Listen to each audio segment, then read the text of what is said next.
Hi hello friends, welcome to Ananya academy YouTube channel. ಯಾರು ಇದೇ ಮೊದಲ ಬಾರಿ ನಮ್ಮ ಚಾನಲ್ ನೋಡಕತ್ತಿರಲ್ಲ, ದಯವಿಟ್ಟು ಇದನ್ನ ಸಬ್ಸ್ಕ್ರೈಬ್ ಮಾಡ್ಕೋರಿ. ನಾನು ಅಮೃತ. ಇವತ್ತು ಭೂಗೋಳಶಾಸ್ತ್ರದ ಒಂದು ವಿಷಯ, ಇಂಪಾರ್ಟೆಂಟ್ ವಿಷಯ ಆದಂತಹ ಆ ಭಾರತದ ಮಣ್ಣಿನ ಬಗ್ಗೆ ನಾವು ಅಧ್ಯಯನ ಮಾಡಕತ್ತೇವಿ. ಯಾವ್ದಪ್ಪ ಅಂತಂದ್ರ ಭಾರತದ ಮಣ್ಣು.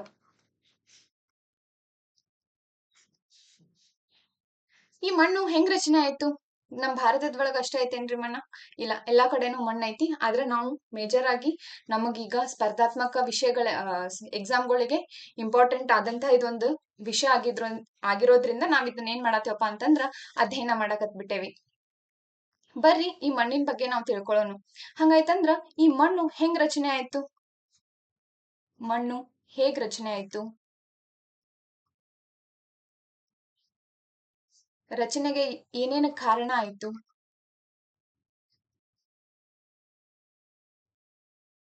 ಮಣ್ಣು ಅಂದ್ರೇನು? ಮಣ್ಣು ಅಂದ್ರೇನು? ಮುಂತಾದ ಹಲವಾರು ವಿಷಯಗಳ ಬಗ್ಗೆ ಈ ವಿಡಿಯೋದಾಗ ಸವಿಸ್ತಾರವಾಗಿ ಚರ್ಚೆ ಮಾಡೋಣ್ರಿ.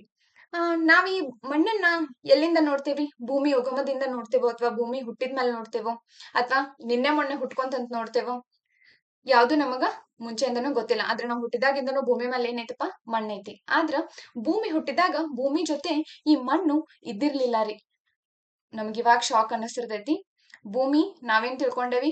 ಭೂಮಿ ಹುಟ್ಟು ಬಿಟ್ಟೈತಿ, ಭೂಮಿ ಜೊತೆ ಇದ್ರೊಳಗ ಎಲ್ಲಾ ಕಡೆ ನೀರು ಇದ್ದು, ಇದ್ರೊಳಗ್ ಗಾಳಿನೂ ಇತ್ತು, ಇದ್ರೊಳಗ್ ಮಣ್ಣು ಇತ್ತು, ನಮಗ್ ಬೇಕಾದಂಗ ಇಲ್ಲಿ ಗಿಡ ಮರ ಎಲ್ಲಾ ಬೆಳೆದಿದ್ದು ಅಂತ ಹೇಳಿ ನಾವ್ ತಿಳ್ಕೊಂಡೇವಿ. ಆದ್ರ ಇದ ರಾಂಗ್ ರೀ. ಭೂಮಿ ಉತ್ಪತ್ತಿ ಆಗಾಕನ ಎಷ್ಟೋ ವರ್ಷಗಳನ್ನ ಟೈಮ್ ತಗೊಂಡೈತಿ. ಟೈಮ್ ತಗೊಂಡಾದ್ಮೇಲೆ ಮನುಷ್ಯ ವಾಸವ ಯೋಗ್ಯ ಆಗಾಕ ಏನ್ ಮಾಡೈತ್ರಿ?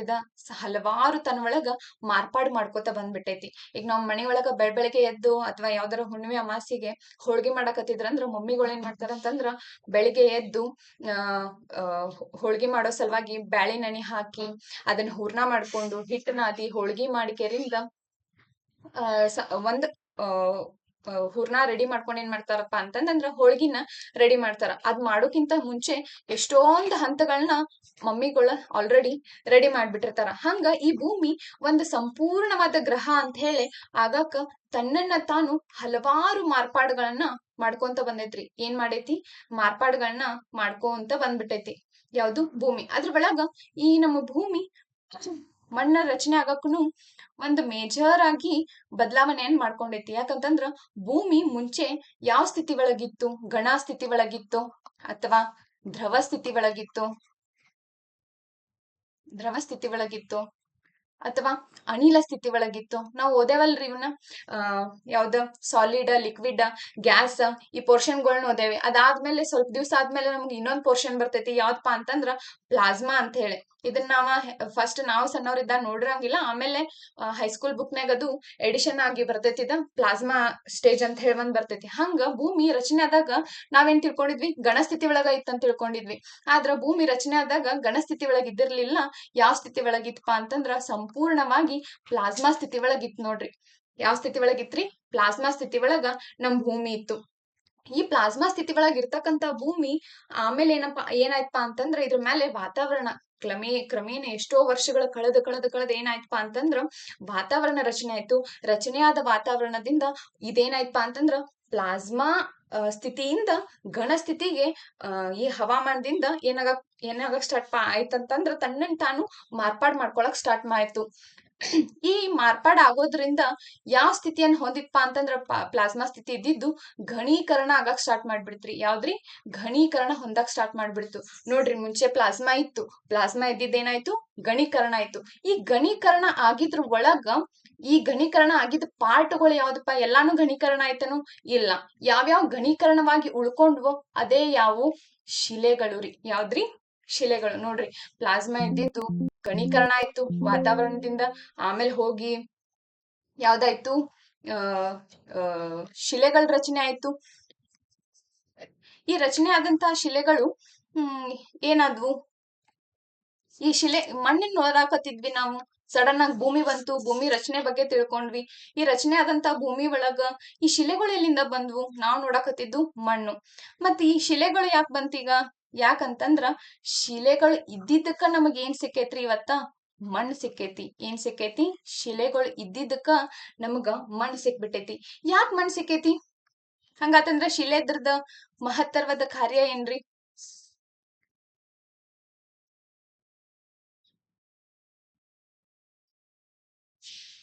ಈ ಶಿಲೆ ಏನ್ ಇತ್ತಲ್ಲ, ಈ ಶಿಲೆ ಹವಾಮಾನಕ್ ಒಳಪಡ್ತೈತ್ರಿ. ಎದಕ್ ಒಳಪಡ್ತೈತಿ?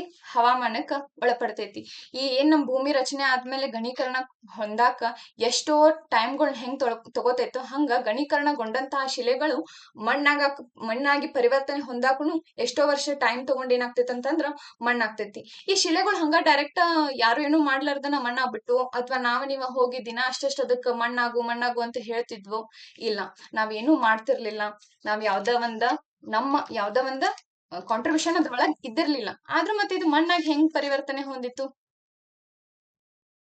ಹೆಂಗ್ ಹೊಂದಿತ್ಪಾ ಅಂತಂದ್ರ,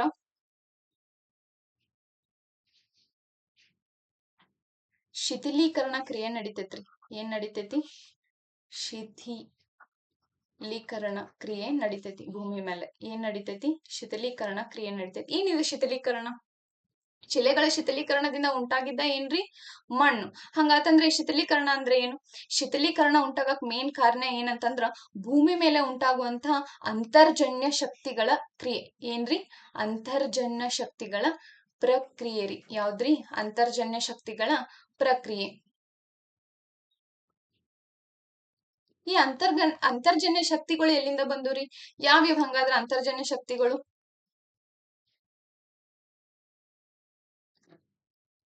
ಯಾವಪ್ಪ ಅಂತಂದ್ರ ಗಾಳಿ ರೀ. ಭೂಮಿ ಮೇಲೆ ಬೀಸುವಂತ ಪ್ರಬಲವಾದ ಗಾಳಿಗಳಾಗಿರ್ಬೋದು, ಭೂಮಿ ಮೇಲೆ ಬೀರ್ತಕ್ಕಂತಹ ಮಳೆ ಆಗಿರ್ಬೋದು, ಆಮೇಲೆ ನಮ್ಮ ಮಾರುತಗಳು ಆಗಿರ್ಬೋದು, ಪ್ರಬಲವಾಗಿ ಬೀಳಿಸ್ತಕ್ಕಂತಹ ಮಾರುತಗಳು. ಯಾವ್ರಿ? ಮಾರುತಗಳಾಗಿರ್ಬೋದು. ಅದೇ ರೀತಿಯಾಗಿ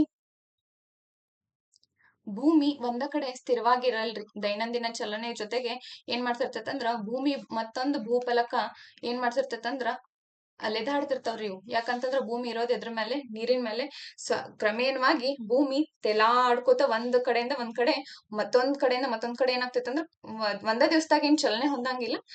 ಸಾವಿರಾರು ವರ್ಷಗಳ ಮೂಲಕ ಒಂಚೂರು ಸ್ಥಾನ ಪಲ್ಲಟವನ್ನ ಹೊಂದಿರ್ತೈತಿ. ಇವೆಲ್ಲಾ ಕ್ರಿಯೆಯಿಂದ ಏನಾಗ್ತೈತಪ್ಪ ಅಂತಂದ್ರ ಆ ಶಿಲೆ ಏನ್ ಇರ್ತೈತಲ್ಲ, ದಿನೇ ದಿನೇ ಕರಗ್ತಾ ಬರ್ತೈತಿ. ದಿನೇ ಕರಗ್ತಾ ಬಂದು ಲಾಸ್ಟಕ್ಕೆ ಏನಾಗಿ ಮಾರ್ಪಾಡ್ ಹೊಂತೈತ್ಪ ಅಂತಂದ್ರ ಮಣ್ಣಾಗಿ ಮಾರ್ಪಾಡ್ ಹೊಡ್ತೈತಿ. ಹಂಗಾತಂದ್ರ ಫಸ್ಟ್ ಭೂಮಿ ರಚನೆ ಆಯ್ತು. ರಚನೆ ಆದಂತಹ ಭೂಮಿ ಏನಾಯ್ತು? ವಾತಾವರಣಕ್ಕ ಹೊಂದ್ಕೊಂಡು ಪ್ಲಾಸ್ಮಾ ಸ್ಥಿತಿ ಒಳಗ್ ಇದ್ದಿದ್ದೇನಾಯ್ತಪ್ಪ ಅಂತಂದ್ರ ಘನೀಕರಣ ಹೊಂದಿತ್ತು. ಘನೀಕರಣ ಹೊಂದಿದ್ದು ಭೂಮಿ ಮೇಲೆ ಏನಾಯ್ತು? ಶಿಲೆಗಳ ರಚನೆ ಆದು. ರಚನೆ ಆದಂತ ಶಿಲೆಗಳು ಹೊಳ್ಳಿ ವಾಪಸ್ ರಚನೆ ಆದಂತಹ ಶಿಲೆಗಳು ಏನ್ ಮಾಡಿದ್ವು? ಈ ಹವಾಮಾನ ಪ್ರಕ್ರಿಯೆಗೆ ಒಳಪಟ್ಟು ಏನಾದ್ವಪ್ಪ ಅಂತಂತಂದ್ರ ಮಣ್ಣಾಗಿ ಪರಿವರ್ತನೆ ಹೊಂದಿತ್ತು. ಹಂಗಾತಂದ್ರ ಈ ಮಣ್ಣ ಏನ್ ರಚನೆ ಆಯ್ತಲ್ಲ, ಒಮ್ಮೆ ನಾವು ಡೈರೆಕ್ಟ್ ಮಣ್ಣನ್ನ ಅಧ್ಯಯನ ಮಾಡಾಕ ಸ್ಟಾರ್ಟ್ ಮಾಡ್ಬಿಟ್ವೇನ್ರಿ? ಇಲ್ಲ. ಮನುಷ್ಯ ಎಲ್ಲಾನು ಕಣ್ಣಾರೆ ಕಂಡ್ರು. ನಾವ್ ಹೇಳ್ತಿರ್ತೇವಲ್ಲ ಒಂದ್ ಗಾದೆ ಮಾತೆಲ್ಲ, ಏನ್ಪಾ ಗಾದೆ ಮಾತಪ್ಪಾ ಅಂತಂದ್ರ ಪ್ರತ್ಯಕ್ಷವಾಗಿ ಕಂಡ್ರು ಪ್ರಮಾಣಿಸಿ ನೋಡು ಅಂತ ಹೇಳಿ. ಹಂಗ ಮನುಷ್ಯ ಬುದ್ಧಿಜೀವಿ ಆಗಿರೋದ್ರಿಂದ ಏನ್ ಮಾಡ್ತಾನಪಾ ಅಂತಂದ್ರ ಮಣ್ಣನ್ನ ಒಮ್ಮೆ ಒಪ್ಕೊಳಂಗಿಲ್ರಿ. ಅದಕ್ಕ ಮಣ್ಣಿನ ಬಗ್ಗೆ ಅಧ್ಯಯನ ಶುರು ಮಾಡ್ಬಿಡ್ತಾನ. ಇದ್ ಹೆಂಗ್ ಹುಟ್ಟಿತ್ತು? ಯಾವಾಗ ಹುಟ್ಟಿತ್ತು? ಈ ಭೂಮಿ ಬಗ್ಗೆನ ಅಧ್ಯಯನ ಶುರು ಮಾಡ್ದವ ಮತ್ತ ಹಂಗ ಮಣ್ಣಿನ ಬಗ್ಗೆನು ಸ್ಟಾರ್ಟ್ ಮಾಡ್ತಾನ. ಅದಕ್ಕ ಮಣ್ಣನ್ನ ನಾವ್ ಏನ್ ಮಾಡ್ತೇವಪ್ಪಾ ಅಂತಂದ್ರ ಅಧ್ಯಯನ ವಿಷಯವಾಗಿ ತಿಳ್ಕೊಳ್ಳೋ ಸಲುವಾಗಿ ಭೂಮಿ ಬಗ್ಗೆ ಅಧ್ಯಯನ ಸ್ಟಾರ್ಟ್ ಮಾಡ್ಬಿಡ್ತೇವಿ. ಈ ಭೂಮಿ ಅಂತರಾಳಕ್ ಹೋಗ್ಬಿಡ್ತೈತ್ರಿ. ಭೂಮಿಯ ಅಂತರಾಳ. ಈ ಭೂಮಿಯ ಅಂತರಾಳ ರಚನೆ ಬಗ್ಗೆ ರೀ. ರಚನೆ ಹೆಂಗಾಯ್ತು ಅಂತ ಹೇಳಿ ತಿಳ್ಕೊಂತೇವಿ. ಯಾಕಂತಂದ್ರ ಭೂಮಿ ಅಂತರಾಳ ರಚನೆ ಯಾವಾಗ ಸ್ಟಾರ್ಟ್ ಆಗ್ತೈತೋ ಅವಾಗ ನಮಗ ಮಣ್ಣು, ಮತ್ತೊಂದು ಅಲ್ಲಿರ್ತಕ್ಕಂಥ ಖನಿಜಾಂಶಗಳು ಎಲ್ಲಾದ್ರ ಬಗ್ಗೆನು ತಿಳಿತೈತಿ. ಈ ಭೂಮಿ ಅಂತರಾಳ ರಚನೆಯನ್ನ ನಮ್ಮ ಅಧ್ಯಯನಕ್ ಪರ್ಪಸ್ ಆಗಿ ನಾವ್ ಏನ್ ಮಾಡೇವ್ ಅಂತಂದ್ರ 3 ವಿಭಾಗಗಳಾಗಿ ಡಿವೈಡ್ ಮಾಡೇವ್ರಿ. ಎಷ್ಟ್ರಿ? 3 ವಿಭಾಗಗಳಾಗಿ ರಚನೆಯನ್ನ ಮಾಡ್ಕೊಂಡೇವಿ. ಯಾವವು? ಕ್ರಸ್ಟ್ ರೀ, ಮ್ಯಾಂಟಲ್ ರೀ, ಕೋರ್ ರೀ. ಯಾವ್ರಿ? ಕ್ರಸ್ಟ್, ಮ್ಯಾಂಟಲ್, ಕೋರಿ. Crust, mantle, core. ಕ್ರಸ್ಟ್ ಅಂದ್ರ ಯಾವ್ದ್ರಿ? ಹಂಗಾದ್ರ ಭೂಕವಚ. ಯಾವ್ದು? ಕ್ರಸ್ಟ್ ಅಂತಂದ್ರ ಭೂಕವಚ. ನೆಕ್ಸ್ಟ್ ವಾಪಸ್ ಮ್ಯಾಂಟಲ್ ಅಂತಂತಂದ್ರ ಮಿಶ್ರಗೊಳ ರೀ. ಮ್ಯಾಂಟಲ್ ಅಂತಂದ್ರ ಮಿಶ್ರಗೊಳ.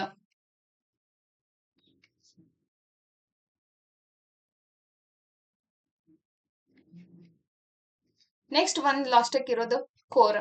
ಈ ಕೋರನ್ ನಾವ್ ಏನಂತ ಕರಿತೇವಿ ಅಂತಂದ್ರ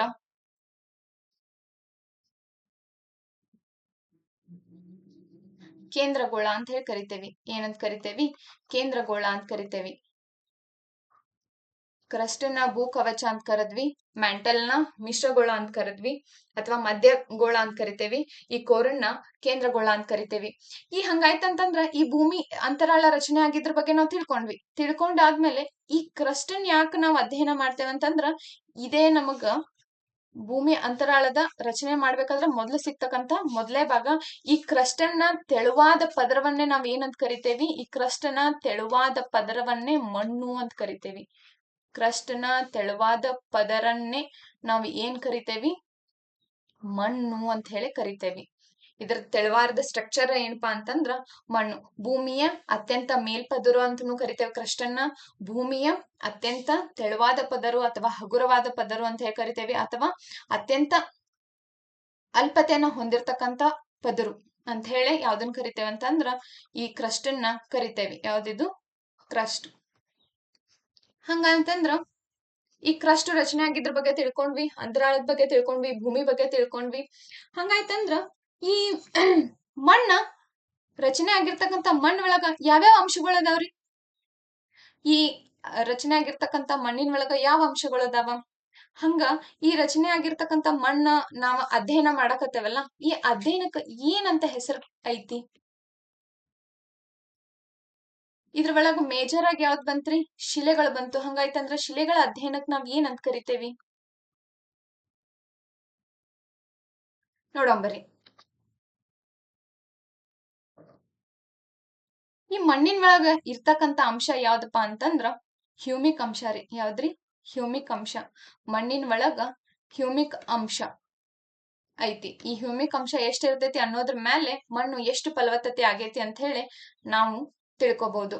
ಹಂಗಾಯ್ತಂದ್ರ ಮಣ್ಣು ಅಧ್ಯಯನ ಮಾಡೋದಕ್ ನಾವ್ ಏನಂತ ಕರಿತೇವೆ ಅಂತಂದ್ರ ಪೆಡಾಲಜಿ ಅಂತ ಕರಿತೇವಿ. ಏನಂತ ಕರಿತೇವ್ರಿ? ಪೆಡಾಲಜಿ ಅಂತ ಹೇಳಿ ಕರಿತೇವಿ. ಹಂಗಾಯ್ತಂದ್ರ ಶಿಲೆಗಳ ಅಧ್ಯಯನ ಮಾಡೋದಕ್ ಏನಂತ ಕರಿತೇವಿ? ಶಿಲೆಗಳ ಅಧ್ಯಯನ ಮಾಡೋದಕ್ ನಾವು ಪೆಟ್ರಾಲಜಿ ಅಂತ ಕರಿತೇವಿ. ಏನಂತ ಕರಿತೇವ್ರಿ? ಪೆಟ್ರಾಲಜಿ ಅಂತ ಹೇಳಿ ಕರಿತೇವಿ. ಇದ್ರ ಒಳಗ ಹ್ಯೂಮಿಕ್ ಅಂಶ ಇರ್ತೈತಿ. ಇದನ್ನ ಅಧ್ಯಯನ ಮಾಡೋದಕ್ ನಾವ್ ಏನಂತ ಕರಿತೇವಪ್ಪ ಅಂತಂದ್ರ ಪೆಡಾಲಜಿ ಅಂತ ಕರಿತೇವಿ. ಶಿಲೆಗಳ ಅಧ್ಯಯನ ಮಾಡೋದಕ್ಕೆ ಏನಂತ ಕರಿತೇವೆ? ಪೆಟ್ರೋಲಜಿ ಅಂತ ಕರಿತೇವಿ. ಹಂಗಾತಂದ್ರ ಈಗ ಇಷ್ಟೆಲ್ಲಾ ಮಣ್ಣು ರಚನೆ ಆಗಕ ಅಥವಾ ಶಿಲೆ ರಚನೆ ಆಗಕ ಅಥವಾ ಭೂಮಿ ಗಣೀಕರಣ ಹೊಂದಕ ಏನ್ ಕಾರಣಪ್ಪಾ ಅಂತಂದ್ರ ಹವಾಮಾನ ಕಾರಣ. ಹಂಗಾತಂದ್ರ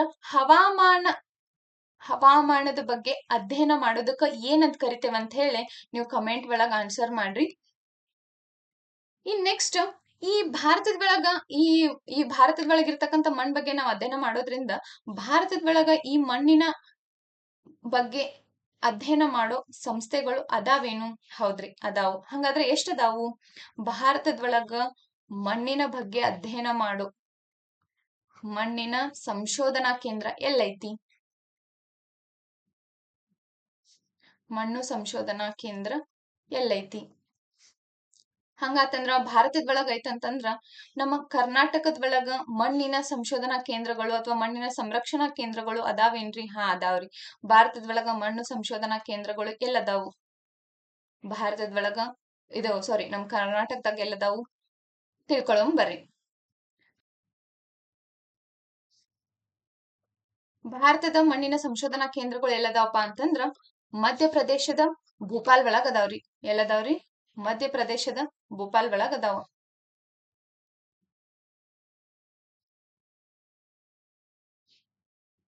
ಭಾರತದೊಳಗ ಎಲ್ಲದಾವಪ್ಪ ಅಂತಂದ್ರ ಮಧ್ಯಪ್ರದೇಶದ ಭೂಪಾಲ್ ಒಳಗ ಅದಾವ. ಇನ್ನ ಕರ್ನಾಟಕದ ಒಳಗ ಎಲ್ಲದಾವಪ್ಪ ಅಂತಂದ್ರ ಎರಡ್ ಅದಾವ್ರಿ. ಕರ್ನಾಟಕದ ಒಳಗ ಎರಡ್ ಯಾವ್ಯಾವಪ್ಪ ಅಂತಂದ್ರ ಒಂದು ಬೆಂಗಳೂರಿನ ಹೆಬ್ಬಾಳ್ ಒಳಗ್ ಒಂದೈತಿ. ಯಾವ್ದಪ್ಪಾ ಅಂತಂದ್ರ ಬೆಂಗಳೂರಿನ ಹೆಬ್ಬಾಳ್ ಒಳಗ್ ಒಂದೈತಿ.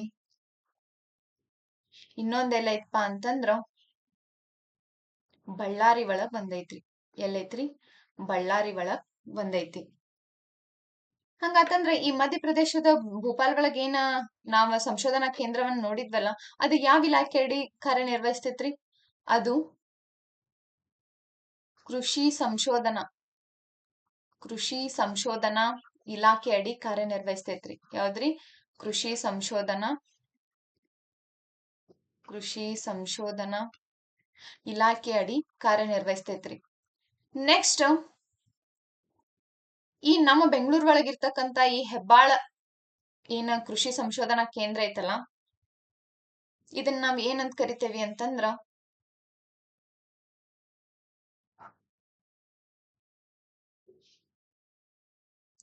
Soil survey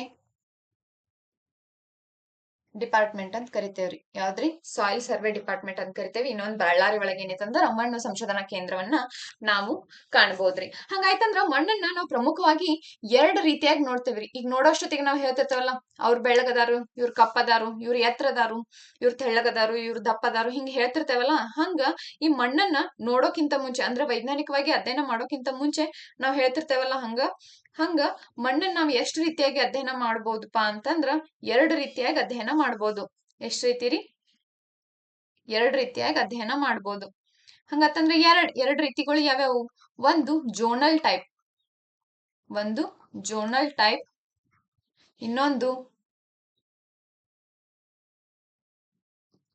ಅಜೋನಲ್ type. ಯಾವ್ದ್ರಿ? ಇನ್ನೊಂದು ಅಜೋನಲ್ ಟೈಪ್. ಹಂಗಾದ್ರೆ ಜೋನಲ್ ಟೈಪ್ ಅಂದ್ರೆ ಏನು, ಅಜೋನಲ್ ಟೈಪ್ ಅಂದ್ರೆ ಏನು ತಿಳ್ಕೊಳ್ಳೋನು ಬರ್ರಿ. ಜೋನಲ್ ಟೈಪ್ ಅಂತಂದ್ರ ವರ್ಗಾವಣೆ ಹೊಂದದೇ ಇರುವಂತ ಮಣ್ಣು. ಏನ್ರಿ? ವರ್ಗಾವಣೆ ಹೊಂದದೇ ಇರುವಂತ ಮಣ್ಣು, ಅಥವಾ ಒಂದ್ ಕಡೆಯಿಂದ ಮತ್ತೊಂದ್ ಕಡೆ ಬದ್ಲಾಗ್ದ ಅಲ್ಲೇ ಅದೇ ಜಾಗದಾಗ ಉಳ್ಕೊಳ್ಳೋದು. ನಾವ್ ಹೆಂಗ ನಾ ಈ ಜಾಗ ಬಿಟ್ಟು ಹೋಗಂಗಿಲ್ಲ, ಇದ್ ನನ್ ಮಣಿ ಅಂತ ಕುಂತಿರ್ತೇವಲ್ಲ, ಹಂಗ ಅಲ್ಲೇ ಒಂದ ಕಡೆ ಡೆಪಾಸಿಟ್ ಆಗಿರ್ತಕ್ಕಂತ, ಅಂದ್ರ ತನ್ನ ಮೂಲ ಸ್ತರದಲ್ಲಿ ಎಲ್ಲಿ ರಚನೆ ಆಗಿರ್ತೈತಲ್ಲ, ಮೂಲ ಸ್ತರದಲ್ಲಿ ಇರ್ತಕ್ಕಂತ ಮಣ್ಣನ್ನ ನಾವ್ ಏನಂತ ಕರಿತೇವೆ ಅಂತಂದ್ರ ಜೋನಲ್ ಮಣ್ಣು ಅಥವಾ ವರ್ಗಾವಣೆಗೊಳ್ಳದ ಮಣ್ಣು ಅಂತ ಹೇಳಿ ಕರಿತೇವಿ. ಹಂಗಾಯ್ತಂತಂದ್ರ ಈ ಅಜೋನಲ್ ಟೈಪ್ ಮಣ್ಣು ಅಂತಂದ್ರೆ ಏನು? ಇದು ವರ್ಗಾವಣೆ ಹೊಂದುವಂತ ಮಣ್ಣು. ಯಾವ್ದ್ರಿ? ವರ್ಗಾವಣೆ ಹೊಂದುವಂತ ಮಣ್ಣು. ಎದ್ರಿಂದ ವರ್ಗಾವಣೆ ಹೊಂತೈತಿ? ನಾವ ನೀವ ಯಾರ ಹೋಗಿ ದಿನಾಟಟ ಚಮಚ ತಗೊಂಡು ಇಲ್ಲ ಸಣಕಿ ಗುದ್ಲಿ ತಗೊಂಡು ಹಾಕಕ್ ಹೋಗಿರ್ತೇವೇನೋ? ಇಲ್ಲ. ಇದು ಏನ್ ಮಾಡ್ತೈತಪ್ಪ ಅಂತಂದ್ರ, ಆಗಲೇ ನಾವ್ ನೋಡಿದ್ವಲ್ಲ, ಹವಾಮಾನ ಪ್ರಕ್ರಿಯೆಗಳು ಏನೇನ್ ನಡೆದಿರ್ತಾವಲ್ಲ, ಅಂತರ್ಜನ್ಯ ಶಕ್ತಿಗಳು ಏನೇನ್ ಆಗಿರ್ತಾವಲ್ಲ, ಗಾಳಿ, ಬಿಸಿಲು, ಮಳೆ, ಮತ್ತೊಂದು ಈ ಮಾರುತಗಳ ಬೀಸುಣಿಕೆ ಆಗಿರ್ಬೋದು, ಅವೆಲ್ಲಾದ್ರ ಕಾರಣದಿಂದ ಏನಾಗಿರ್ತೈತಪ್ಪ ಅಂತಂದ್ರ ಒಂದ್ ಕಡೆಯಿಂದ ಮತ್ತೊಂದು ಕಡೆ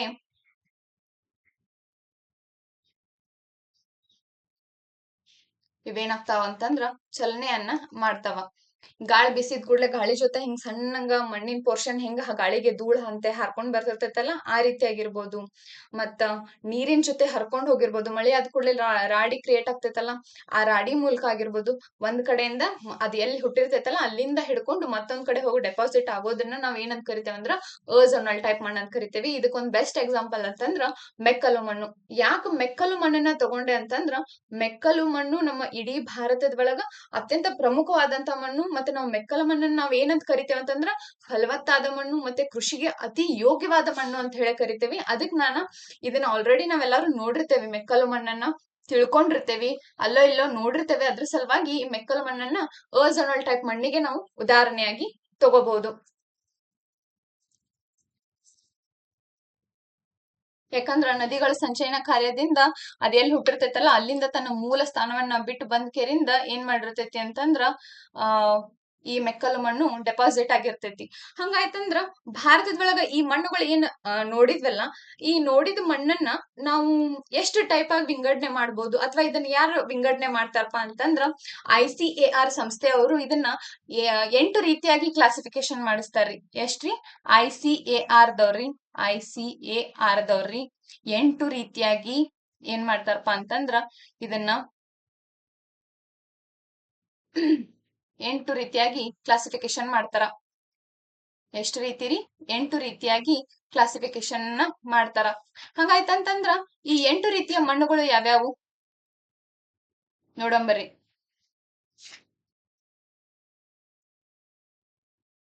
ಒಂದನೇದು ಆಗಲೇ ಹೇಳಿದ್ನಲ್ಲ, ಮೆಕ್ಕಲು ಮಣ್ಣು. ಯಾವ್ದ್ರಿ? ಮೆಕ್ಕಲು ಮಣ್ಣು. ಇದಕ್ ನಾವೇನಂತ ಕರಿತೇವೆ ಅಂತಂದ್ರ ಅಲುವಿಯಲ್ ಸಾಯಿಲ್ ಅಂತ ಹೇಳಿ ಕರಿತೇವಿ. ಯಾವ್ದ್ರಿ? ಅಲುವಿಯಲ್ ಸಾಯಿಲ್, ಮೆಕ್ಕಲು ಮಣ್ಣು. ಇನ್ ನೆಕ್ಸ್ಟ್ ಯಾವ್ದು?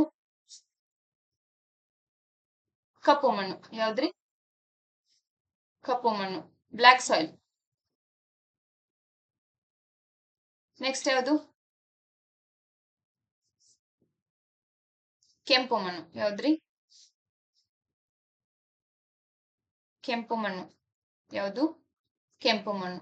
Next red soil. ಅದಾದ್ಮೇಲೆ ಅರಣ್ಯ ಮಣ್ಣು ಅಥವಾ ಪರ್ವತ ಜನಿತ ಮಣ್ಣು ಅಂತ ಕರಿತೇವೆ. ಯಾವ್ದ್ರಿ? ಅರಣ್ಯ ಮಣ್ಣು ಅಥವಾ ಪರ್ವತ ಮಣ್ಣು. ಇದನ್ನ ಫಾರೆಸ್ಟ್ ಸಾಯಿಲ್ ಅಂತೂ ಕರಿತೇವಿ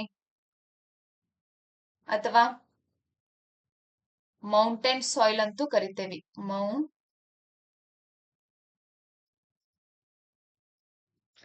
ಮೌಂಟೇನ್ ಸಾಯಿಲ್ ಅಂತ ಹೇಳಿ ಕರಿತೇವಿ. ಇನ್ ನೆಕ್ಸ್ಟ್ 4 ಟೈಪ್ ಅದು ರೀ. ಇನ್ನೊಂದ್ 4 ಟೈಪ್ ಯಾವ್ಯಾವ ಅವು? ಇನ್ 4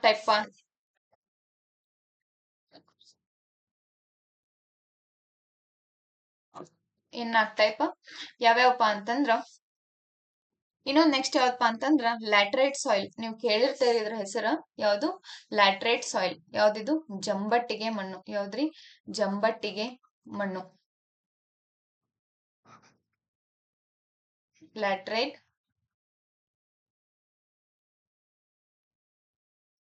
ಸಾಯಿಲ್.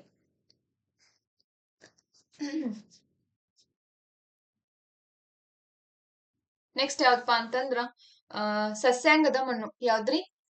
ನೆಕ್ಸ್ಟ್ ಯಾವ್ದಪ್ಪ ಅಂತಂದ್ರ ಸಸ್ಯಾಂಗದ ಮಣ್ಣು.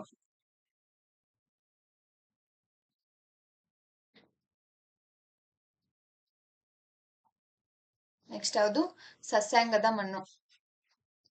ಅದಾದ್ಮೇಲೆ ಯಾವ್ದು ಬರ್ತೈತಿಪಾ ಅಂತಂದ್ರ ಮರುಭೂಮಿಯ ಮಣ್ಣು. ಯಾವ್ದ್ರಿ? ಮರುಭೂಮಿಯ ಮಣ್ಣು, ಡೆಸರ್ಟ್ ಸಾಯಿಲ್ ಅಂತ ಹೇಳಿ ಕರಿತೇವಿ. ಯಾವ್ದು? ಡೆಸರ್ಟ್ ಸಾಯಿಲ್, ಮರುಭೂಮಿಯ ಮಣ್ಣು. ನಮ್ ಭಾರತದೊಳಗ ಮರುಭೂಮಿ ಐತೋ ಇಲ್ಲೋ ರೀ? ಐತಿಲ್ರಿ? ಆಮೇಲೆ ನೆಕ್ಸ್ಟ್ ಯಾವ್ದಪ್ಪ ಅಂತಂದ್ರ ಲವಣಯುಕ್ತ ಮಣ್ಣು. ಯಾವ್ದ್ರಿ? ಲವಣಯುಕ್ತ ಮಣ್ಣು ಅಥವಾ ಇದನ್ನ ಕ್ಷಾರೀಯ ಮಣ್ಣು ಅಂತ ಹೇಳೇನು ಕರೀತಾರ. ಯಾವ್ದು? ಕ್ಷಾರೀಯುಕ್ತ ಮಣ್ಣು ಅಂತ ಹೇಳಿ ಕರೀತಾರ. ಕ್ಷಾರೀಯ ಯುಕ್ತ ಮಣ್ಣು ಅಂತ ಹೇಳಿ ಕರೀತಾರ. ಇದನ್ನ ICAR ಏನ್ ಮಾಡ್ತೈತಪ್ಪ ಅಂತಂದ್ರ 8 ರೀತಿಯಾಗಿ ಕ್ಲಾಸಿಫಿಕೇಶನ್ ಮಾಡ್ತೈತಿ. ಹಂಗಾತಂದ್ರ ICAR ಅಂದ್ರೆ ಏನು? ಯಾರಿಗಾರ ಗೊತ್ತೈತೇನ್ರಿ?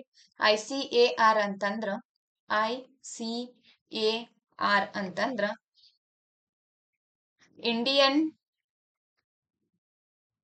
Council of Indian council of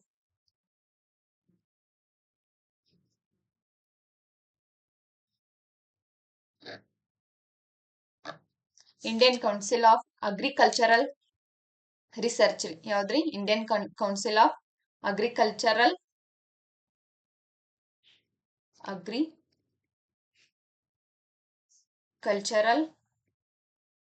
research ರೀ. ಇದು ಯಾವಾಗ ಸ್ಥಾಪನೆ ಆಯ್ತಪ್ಪ ಅಂತಂದ್ರ 1929 ಒಳಗ ಸ್ಥಾಪನೆ ಆಯ್ತು. ಯಾವಾಗ್ರಿ? 1929 ಒಳಗ ಸ್ಥಾಪನೆ ಆಯ್ತು. ಇದ್ರ ಹೆಡ್ ಕ್ವಾರ್ಟರ್ ಸ್ಟೇ ಎಲ್ಲೈತಪ್ಪ ಅಂತಂದ್ರ ದೆಹಲಿ ಒಳಗ ಐತಿ. ICAR ಯಾವಾಗ ಸ್ಥಾಪನೆ ಆಯ್ತು? 1929 ಒಳಗ ಸ್ಥಾಪನೆ ಆಯ್ತು. ಇದ್ರ ಹೆಡ್ ಕ್ವಾರ್ಟರ್ಸ್ ಎಲ್ಲ ಐತಪ್ಪ ಅಂತಂದ್ರ ದೆಹಲಿ ಒಳಗ ಐತಿ. ಹಂಗಾಯ್ತಂದ್ರ ಈ ಮಣ್ಣಿನ ಕಣಗಳ ಬಗ್ಗೆ ನಾವು ನೋಡೇವಿ. ಈ ಮಣ್ಣಿನ ಕಣಗಳು ಯಾವ ರೀತಿಯಾಗಿ ಅದಾವಪ್ಪ ಅಂತಂದ್ರ ಘನ ಸ್ಥಿತಿ ಒಳಗ ಅದಾವ ಅಂತಂದ್ರ ಈ ಮಣ್ಣಿನ ಕಣಗಳನ್ನ ನಾವ್ ಯಾವ್ದ್ರ ಮೂಲಕ ಅಳತೆ ಮಾಡ್ತೇವಿ? ಈ ಮಣ್ಣಿನ ಕಣಗಳನ್ನ ನಾವು ಯಾವ್ದ್ರ ಮೂಲಕ ಅಳತೆ ಮಾಡ್ತೇವಿ ನೋಡಂಬರಿ.